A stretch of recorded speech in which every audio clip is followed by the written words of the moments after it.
very slow in that particular rotation. But we do see a Lyra being picked up for the side of ASN Esports, and of course for the side of Impunity, that Lance. We're seeing the first Lance of the day. He's quite a strong hero, especially against Lyra. We saw a lot yesterday that Lyra was picked on A side, then Lance was immediately banned. So Impunity making sure they're able to pick up the Lance by just first picking it. And now there's lots of things they could do. They probably want to pick Scarf again, given that they banned Koshka, or maybe even a Celeste if Scarf is banned away from them. So they could try and get rid of Kestrel. They're going to get rid of the Celeste, so I think they really want to pick Scarf. So that, and if Scarf is banned, then they're probably just going to get Idris. This is a good drafting from Impunity. I think ASN are forced to ban the Idris. I don't think they should ban Scarf. They should let it through. They are going to ban the Scarf. I'd be very surprised if Impunity picks something other than Idris. And they're going to go Samuel. So I am surprised. You are surprised indeed. They are going to go for that Samuel. Similar early game as to all the majors out there, especially at level 2. Like, we are constantly putting out there that Samuel is just so strong with that Drifting Dark. And of course, the Empowered Malices and Verdict. The side of Impunity, the side of ASN, sorry, they could just go for that Idris pickup. At this point in time, the Aeon 222 was just so strong on that Idris. Maybe that Idris could counter that rotation that Impunity is trying to pull off for this probable final game. But you're looking at comp, it's very less likely. And on top of that, they've been kind of very surprising in terms of gameplay. The first game, they pulled out that, surprise factor with that Weapon Sky, not Scarf. And of course, in the third game, they put out this very awesomely crafted rotation. So I don't think they'll pull off the same thing again. But we do see that Adagio and Glaive being picked up for the side of ASN Esports. We're seeing the double heal Glaive, so Vox would work reasonably well into this. Would get a mortal wound pretty consistently, with Vox picking up Poison Shiv, probably first item. And they're going to go Gwen, so they're definitely going to build a Poison Shiv on this Gwen. If they don't, that would be pretty crazy against the double heal comp. Looks like it's going to be a Crystal Power Adagio, which makes me happy. And then it's going to be a Weapon Jungle Glaive, which will work really well against Samuel. Gwen does quite well against Glaive, though. And I think that the double heal can work. It can work extremely well with someone like a Glaive. I was more expecting an Idris Taka comp, but ASN decided not to go for it. I think they'll be quite happy with their draft. The double heal used to work really well, and it still does. And so I think Gwen needs to build a Poison Shiv, needs to build some attack speed, and even though it won't be the most meta Gwen build, it's necessary against this Glaive. Yeah, but let's see if the side of ASN East, or rather the side of Impunity, or this Gwen in particular, will go for that Poison Shiv. It's highly unlikely, I don't think, because just judging on the build that they came up with Ringo, they're probably going to settle for a similar build on this Gwen. And if they can pull off similar rotations, if not, then have the early game pressure going up against this Adagio, Lyra, and Glaive, then they could just do without that Poison Shiv, since no one is quite building up or will be building up against them at the end of the day. I quite like that Lance pickup because it gives similar CCs to that of, say, Catherine, with that Root, and of course that Githin Wall that can impale, that can just have a team-wide stun effect. But it is just down to the team comp, and I must say the side of Impunity have got a much easier time in terms of team comp execution compared to the side of ASN Esports. Yeah, I do think that ASN are going to struggle a little bit to execute this. Impunity are going to be comfortable on that Gwen. You wouldn't pick Gwen if you're not comfortable on it. But I do prefer ASN's draft. Personally, I think they have a better composition. Because as I said, Gwen doesn't build Poison Shiv. Lance doesn't make much sense. You get a couple of basic attacks off, but you can apply mortal wound to multiple people, I think, with Lance. But I don't think it would be worth it, really, to get that on the captain. So I think the double heal Glaive, he'll be able to sustain for ages, get an early breaking point, build up some defense. Glaive will become unkillable, and as long as he can just be a menace in the back line, then they're going to have to worry about that Glaive. I'd expect to see 4 damage items, because if Glaive just goes maybe 2 damage items and tank up, then they could just ignore Glaive, focus Adagio or focus Lyra. Once one of them is down, then focus Glaive or the other healer. So Glaive needs to get a lot of damage so that Impunity have to focus Glaive, or else they're going to die. Because the main problem with double heal comps is someone just focuses your healer, then they die, and then you can't get healed up, so you lose the fight. Yep, definitely. So as we are waiting for both of the teams to just head on into the fold, I must say something very interesting. Although it is a double hill comp coming up from the side of ASN Esports, but honestly, the side of Impunity just have got that early game as compared to them. But of course, as we head on to the fold, thank you for this awesome analysis. I'll call you back later for your inputs. I'm sure of it. But of course, to talk more about this game, we have I Request a Duo. Yes, the name is I Request a Duel. I've been summoned, but not to fight you. We are here to watch ASN and Impunity fight it out for what could be the final game for Impunity if they're able to win this one in the best of 5. And we'll have to see about that with their Gwen, Lance, and Samuel pickup. So Lance and Gwen not seeing so much light on the fold recently, at least in the VGA SEA. Yep, definitely. But we do see, though, quarter 4 going in, or rather ASN going into the jungle of ASN, or rather Impunity. But Impunity is trying to counter jungle invade. There's the counter jungle coming out by DefQ and Blue City, who have gone to the backs. They're able to take one. Looks like Boy going to be there to try to stop them. But meanwhile, if we look at this, it's probably worse off for Boy right now. He could get caught out with the Lance, who's up in lane, who could make that rotation back down. But it looks like Impunity only looking for farm right now. Gonna try and back out this one. Meanwhile, on the side of ASN, who invaded Impunity's jungle. Wow, it's getting confusing here with both teams invading each other's jungle. They are going to back at least Aeon going back to base, and Zyronol gonna pick up those fronts and might even get his own fronts in this case. But it looks like Impunity making the 3-man rotation down there. There's going to be the Imperial Sigil, but it's just a second too late as Impunity able to pick up that first blood and continue to pick up farm. And we're seeing a similar pattern of what they did last match. It's what led to such a snowball effect. And you were talking about the rotations coming out of Impunity.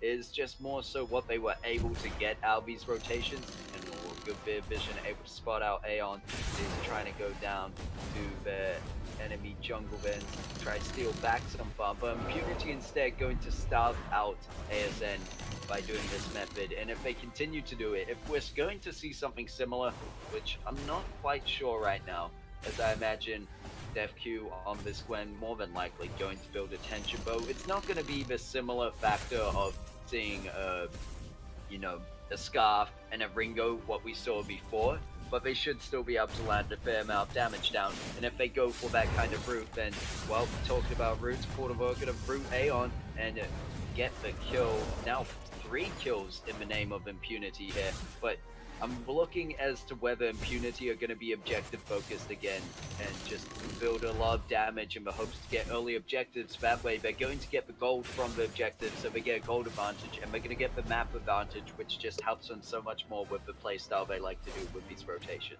Yep, but Impunity yet again just settling for that similar but not so methodical rotation we saw in the third game itself. Granted, they are still moving in a team of 3, and Quarterboy is just left alone, holding up that lane against Aeon 2-2, and of course Boy on that Captain Lyra. But honestly, this rotation is really working out for the side of Impunity. They just seem so strong and comfortable on this. Granted, they probably practiced this for a large and very long time now. Zyronol now, though, just sitting in lane, hoping for a gank. But then Gwen is nowhere to be found, so that is one thing that they... We're gonna go in with that Impale, but look at the damage coming out from DefQ. He gets hit closer to Tezable target. He's going to get... He picked up the kill. Blue City on the backline now coming in with the Drifting Dark, Malice and Verdict, landing a lot of damage down onto Zyronol. Not backing out just yet. Zyronol going to go very low, might be forced to go back to base in this situation. In fact, he's going to go back to his jungle, knowing that Impunity going to be able to steal some of his way. But Impunity, not biting off more than they can chew. They take it at least one farm away, or at least half the farm away. They're not going all the way into the backs, and I know that's probably where a lot of the time when teams try to steal enemy jungle, they think, well, the enemy's backs are worth the most, that's where we'll go. Yes, that's correct, but it's also the most riskiest to try and make it all the way back there. There's the fact that you could simply get caught out by the enemy jungler, the fact it could not be there, or you could just get, instead of counter jungled, and they could come around and gank you and kind of pincer and trap you there. Yep, once again, Impunity, all three in lane. No one has got that minion candy yet, but Impunity putting up that pressure in lane, which means it allows them to rotate down into that jungle. But Zarano is there looking for Impunity. Impunity, My Tesla boy just walked straight into it, face checking the bush, right into Impale, and not even came out of there other than pure damage from Impunity. And Impunity doing this technique once again, going for the Crystal Sentry, knowing who to take down, the MVP. They know that once that Crystal Sentry's out of the enemy jungle, they can rotate a lot more freely for the enemy jungle. But it looks like Adagio did manage to find his way to the enemy. Took away the health count, wasn't able to go for those backs, as we mentioned before, you know, quite dangerous tactic to go all the way to the enemy's backs. But right now, Impunity doing a very similar tactic to what they did last game. I think if ASN aren't able to put a stop to it, you know, why do they have to change up their technique if it's going to continue to work? Definitely. And then again, Impunity with this rotation just being very aggressive, pushing lane out constantly, as we can tell. Though DevQ sitting at 34 CS and Aeon at 37 CS, so it's not really boding very well for the side of Impunity. But who cares about CS if you can have got that pressure?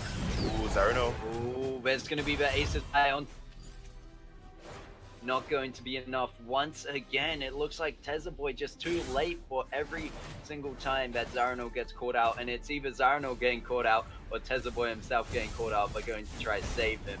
Right now we see Impunity able to rotate back up to that lane, and I think this is the most important part, as you said. It doesn't really matter about the CS difference, because if you look at that compared to what Zarano is suffering right now, Impunity overall, a much stronger team comp. Their economy is growing a lot better as well. We see Zarano going over the wall with Afterburners and able to find the target. There's going to be Oblivion on the backline. It's massive. It's 3 of them, and they're able to pick up a kill onto Zarano, who's just suffering so much at this point. And we saw it a lot earlier today where there's a Celeste that's just getting starved down by jungle by Taka, but that's a single man effort. In this case, Impunity just commit that whole team to that kind of play style, that rotation, and it's working out perfectly for them, as they haven't given over a single kill. They have more kills than there are minutes already put into this game. 7 minutes in, they've got 8 kills to their name, and starting to look a bit ahead with that gold lead of 16.9k over to 13.3, and right now probably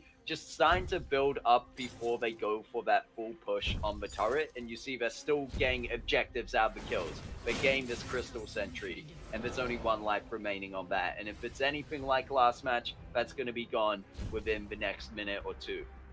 Yep, and very well crafted rotations coming up from Impunity, I must say. So very objective focus, and yet ASN cannot capitalize on the missing periods of time when Impunity is not in lane like now, and ASN is just being so afraid to push this turret of Impunity. But yet Impunity, all 3 in lane yet again. They are definitely going to push this turret if ASN Esports will back off at this point in time. So they really have to be very cautious right now, as all the side of Impunity, they're just inching the gold lead further and further away. Tesla Boy coming into another phase check, but this time, good thing for him, not much of Impunity, as they are busy taking that immense gold payout. 293 gold to each player of Impunity, just extending the gold lead by 4k from a 3,000 earlier on.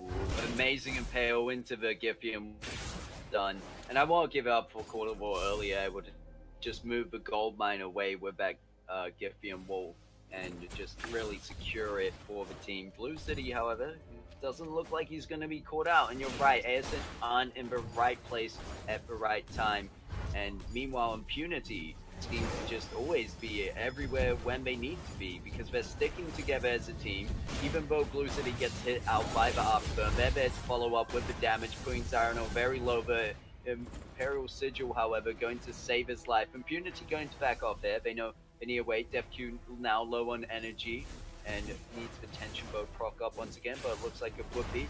Imperial Sigil is being forced out of them, and they're going to jump onto Aeon easily, picking up a kill with the Oblivion on the back line. That's Lord. Blue City in the Malice and Verdict, in the Drifting Dark with Empowered Malice and Verdict. But look, they're taking their time. You said They this are before. indeed, They're going for objectives. They don't have the turret yet. But look at this. They're finishing the Crystal Sentry off 10 minutes in.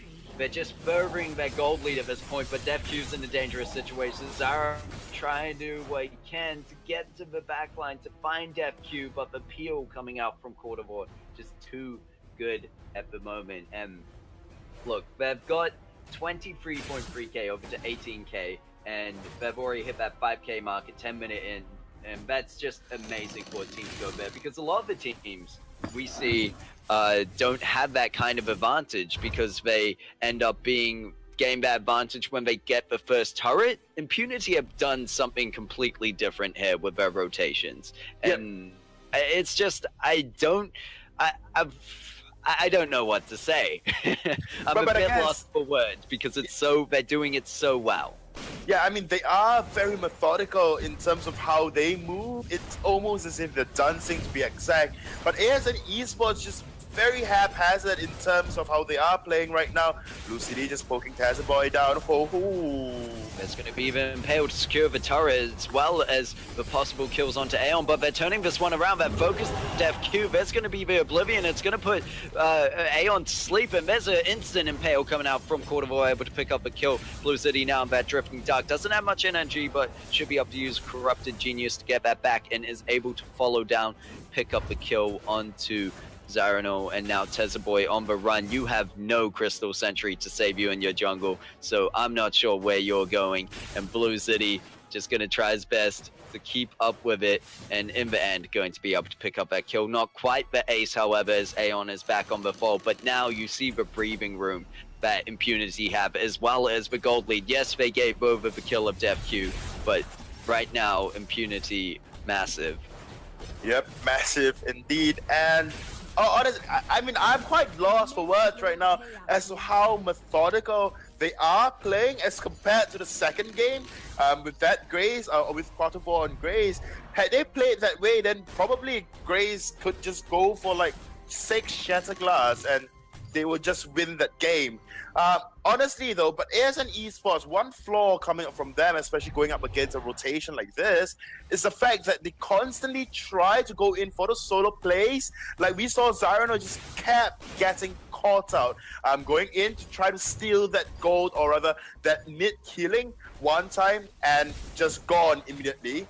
Ooh, they are going for another team fight right now, but looks like Impunity will just back off as they look like they're not in the bestest of positions.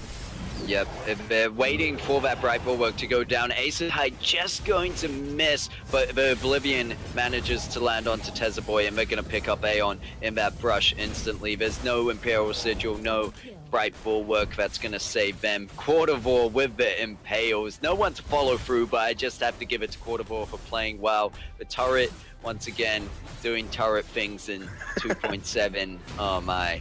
But I don't even think it matters at this point, because Impunity would have had that anyway. They had a clear advantage already, and they continue to push that as they've hit the 10k gold lead at 13 minutes in.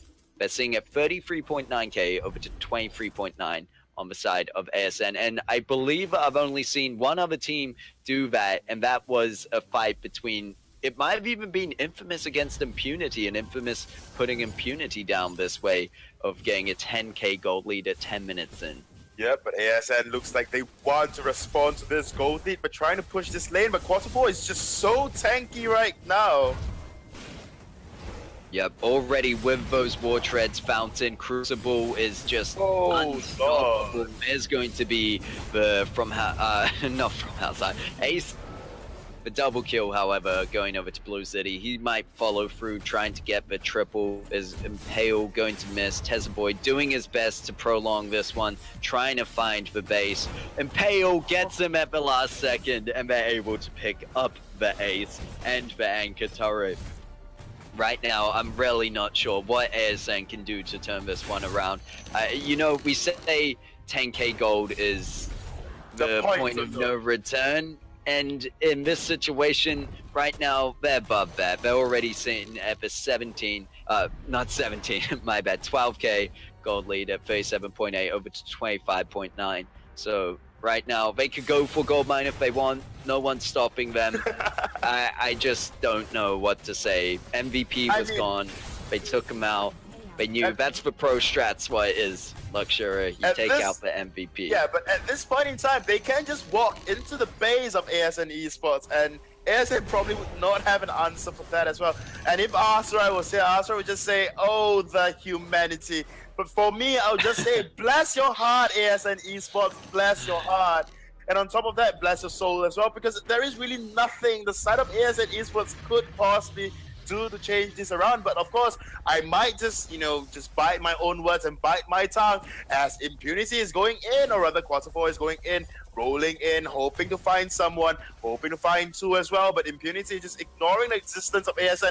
It is as if ASN is not at all in this game. Impunity is just running through the entire jungle, and of course now just taking Kraken. ASN rarely have to contest for this Kraken. If they're able to get a steal, it could be the turnaround they need. And they are going to go in, but Zarano actually going to have to use that afterburn to get out there. Oblivion going to land on the back line, catches out Tezaboy Zarano. They go down instantly, and Impunity going to turn the fire around into an ace. They don't need the Kraken right now, and they're just going to go for the crystals. I believe with the cooldowns as they are, they should remember that even though they're 21-1 at this point, they're still 15 minutes 58 into the game, and the cooldowns will be up shortly, and it looks like there's going to be a surrender. So Impunity winning that one 3-1. They handed over the second game where it looked a bit rough. I was thinking maybe if Impunity made some mistakes like that in this match, ASN could have a window of comeback, but I believe it was third and this fourth match we saw, they just played it flawlessly. They played that rotation that just starves out the enemy and boosts their economy so much, and they just did it to such perfection that Impunity were unstoppable in that. Yep, like Quartervore said, he is very confident about his team, and he's sure the team will make it into the live championship as they have some secret comms under the belt, and they will show their A+ game when they play against ASN Esports in the playoffs. And this is what they've done, and of course to break this game down and as to what possibly ASN could have done.